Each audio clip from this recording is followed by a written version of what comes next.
আরে মিস্ত্রি একটা রড কে উপরে উঠছে কেন? মানে একটা বেকার এমনি রেখে দিচ্ছ, একটা কি উপরে উঠেছে কেন?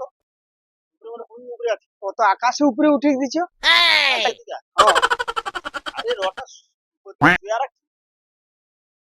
উপর দিকে উঠিলে ওটা কি হবে? হবে নি তো, এটা হবে নি। এটা স্বর্গে তুই গেলে আর এটা করবো গাই ঢালাইটা ছাদটা পেলিব, সিঁড়িটা করবো কিরকম? আরে সিঁড়ি রডটাকে সুই দিলে সিঁড়ি হবে। কাই এটা সোজা করে রাখছো কেন? এটা আকাশের দিকে রইলে কি সিঁড়ি হয়ে যাবে? চাঁদে যেতে যে হেলিকপ্টার লিয়া, হ্যাঁ ও চাঁদে যাবার সিঁড়ি, এটা চাঁদে যাবার সিঁড়ি। ওটুকু সিঁড়ি হলে কি চাঁদে যেতে পারবে? রড মেঘে লাগিয়ে সেটা তো পড়ে যাবে, ধাক্কা পড়ে যাবে।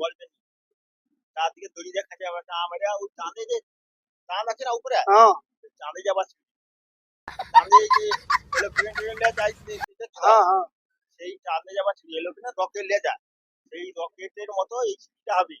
তো কত জুড়বো এখানে? কত জুড়লে হবে?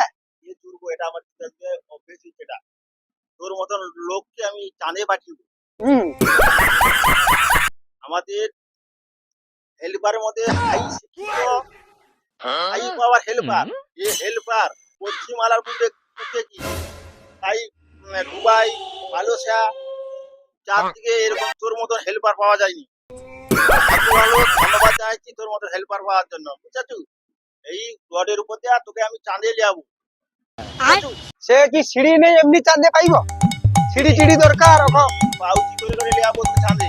হ্যাঁ তারপর নিয়ে যাবো, নিয়ে এলে তো যাবো, কাজে যাবো, লিয়াবো তোর মতন লেবার। হ্যাঁ পাইছি, আমার কত মহাপুণ্যের ব্যাপার।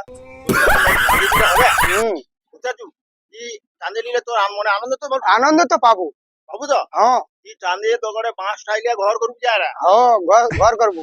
এটা গরম গরম প্রচুর লাগে, প্রচন্ড গরম, চাঁদে প্রচুর হাওয়া। বুঝছো? চাঁদে যাবো, ঠিক আছে? ঠিক আছে, তাহলে এটা কিসের যাওয়ার সিঁড়ি? এটা চাঁদের যাওয়ার সিঁড়ি, ঠিক আছে? ঠিক আছে।